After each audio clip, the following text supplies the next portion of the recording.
ଆଲୋ ମା ସୁନି, କୁଆଡେ ବାହାରିଛୁ କି? ସ୍କୁଲ କୁ ଯାଉଛି ବାପା। ହଉ ଲୋ ମା, ଯା। କମ୍ ସେ କମ୍ ମ୍ୟାଟ୍ରିକ ହିଡ଼ଟା ତୁ ଡେଇଁ ଯା। ତାପରେ କୋଉଠି ଗୋଟେ ବର ପାତ୍ର ଦେଖି ବାହା ତଳା କରିଦେଲେ ମୁଁ ଟିକେ ଶାନ୍ତିରେ ମରିପାରିବି ରେ ମା। ଓହୋ, ସବୁବେଳେ କାହିଁକି ସେ କାଳତୁଣ୍ଡା କଥାଗୁଡାକ ମୁହଁରେ ଧରୁଛ କହିଲ? ନମସ୍କାର ଅପା।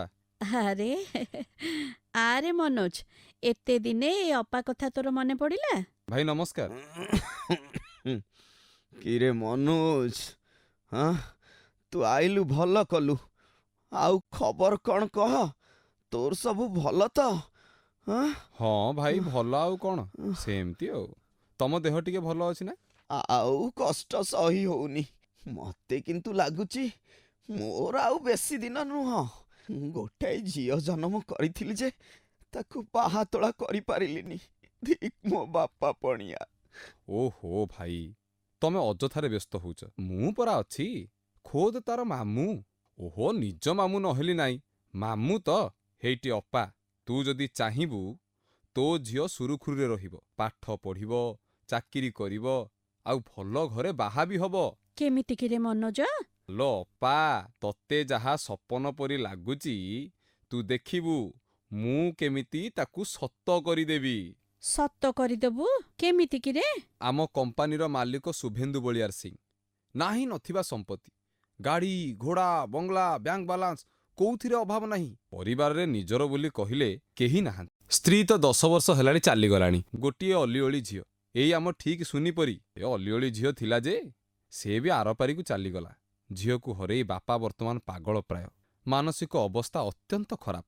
ଡାକ୍ତର କହୁଛନ୍ତି ଯଦି କୌଣସି ପ୍ରକାରେ ତାଙ୍କ ଝିଅର ଶୂନ୍ୟସ୍ଥାନ ପୂରଣ କରାଯାଇ ପାରିବ, ତାହେଲେ ହୁଏତ ସେ ସୁସ୍ଥ ହେଇଯାଇ ପାରନ୍ତି। ଆମ ଝିଅ ସୁନି ଯାଇ ସେ ଶୂନ୍ୟସ୍ଥାନ ପୂରଣ କରିବ?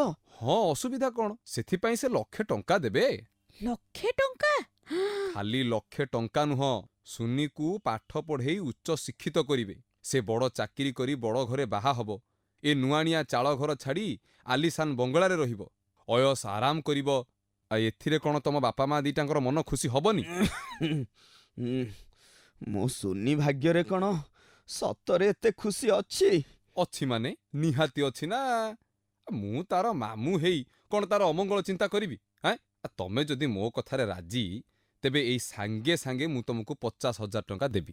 ହଉ ହଉ, ମୁଁ ରାଜି। ମନୋଜ କହୁଛି ଯେତେବେଳେ ପ୍ରସ୍ତାବଟି କାହିଁ ମନ୍ଦ ବୋଲି ମୁଁ ଭାବି ପାରୁନି। ମୁଁ ରାଜି। ତେବେ ଅପା, ନେ ଏ 50,000 ଟଙ୍କା ଧ। ବୋଉ, ମୋର ସ୍କୁଲ ଟାଇମ୍ ହେଇଗଲାଣି, ମୁଁ ଆସୁଛି। କଣ ହେଇଛି ସୁନି? ମୁହଁଟାକୁ ଏମିତି ଶୁଖେଇକି ରଖିଛୁ? ନାଇଁ ମ, କିଛି ନାହିଁ। ମତେ ଲାଗୁଛି ତୁ କିଛି ଲୁଚଉଛୁ। ତତେ ମୋରାଣ, ସତ କହ, କଣ ହେଇଛି? ମୁଁ 1,00,000 ଟଙ୍କାରେ ବିକ୍ରି ହବାକୁ ଯାଉଛି। ଓ, ଅଭାବରେ ପଡ଼ି ଝିଅକୁ ଚଳେଇ ପାରୁନାହାନ୍ତି ବୋଲି ତୋ ବାପା ମା ତୋତେ ବିକ୍ରି କରିଦେବାକୁ ବସିଛନ୍ତି? ହେଲେ କାହାକୁ? ଗୋଟେ ବଡ଼ କମ୍ପାନୀର ମାଲିକଙ୍କୁ। ତାଙ୍କର ଝିଅ ନାହିଁ ବୋଲି ସେ କୁଆଡ଼େ ପାଗଳ। ଡାକ୍ତର କହୁଛନ୍ତି ତାଙ୍କ ଝିଅର ଶୂନ୍ୟସ୍ଥାନ ପୂରଣ କଲେ ସେ କୁଆଡ଼େ ଭଲ ହେଇଯିବେ। ଏ ପ୍ରସ୍ତାବ ତମ ଘରେ ଦେଲା କିଏ? ମନୋଜ ମାମୁଁ, ମୋ ବୋଉର ଦୂର ସମ୍ପର୍କୀୟ ଭାଇ। ତାଙ୍କ କହିବା କଥା, ମୁଁ କମ୍ପାନୀ ମାଲିକର ଝିଅ ହେଲେ ମତେ ପାଠ ପଢ଼େଇ ଉଚ୍ଚ ଶିକ୍ଷିତ କରିବେ। ମୁଁ ବଡ଼ ଚାକିରି କରିବି, ବଡ଼ ଘରେ ବାହା ହେବି। ମାଲିକଙ୍କ ଅନ୍ତେ ସବୁ ସମ୍ପତ୍ତିର ଅଧିକାରିଣୀ ମୁଁ ହେବି। ଏଥିପାଇଁ ମାମୁଁ ମୋ ବୋଉକୁ 50,000 ଟଙ୍କା ଆଡଭାନ୍ସ ଦେଇ ସାରିଲେଣି। ଓଫ୍, କି ବିକୃତ ମସ୍ତିଷ୍କ, କି ବିବେକହୀନ ନିଷ୍ପତ୍ତି। ସୁନିତା, ତମର ସେ ମାମୁଁଟି ଉପରେ ମୋର କାହିଁକି ଘୋର ସନ୍ଦେହ ହଉଛି। ଟୁନା, ଟୁନି, ସୁନିତା, ଆଉ ଡେରି କରି କିଛି ଲାଭ ହବନି। ଆସ ମୋ ସାଙ୍ଗରେ। ଆପଣମାନେ କେମିତିକା ବାପା ମା ମୁଁ ବୁଝିପାରୁନି।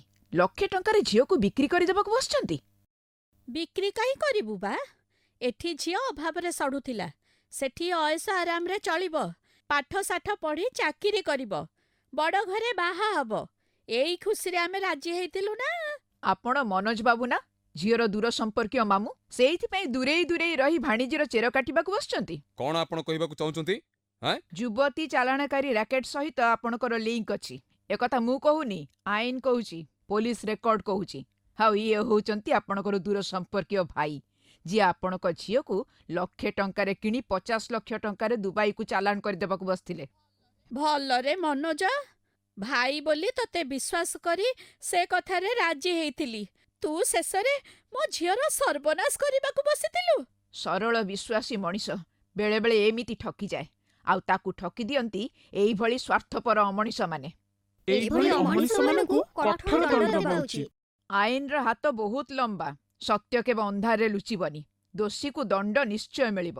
ଧାରା 370, 370A ଅନୁଯାୟୀ 14 ବର୍ଷ କିମ୍ବା ତାଠାରୁ ଅଧିକ କାରାଦଣ୍ଡ ଏବଂ ଜୋରିମାନା। ବୁଝିଲ? ଆଗେ ଲୋକ ଚିହ୍ନ, ତାପରେ ବିଶ୍ୱାସ କର।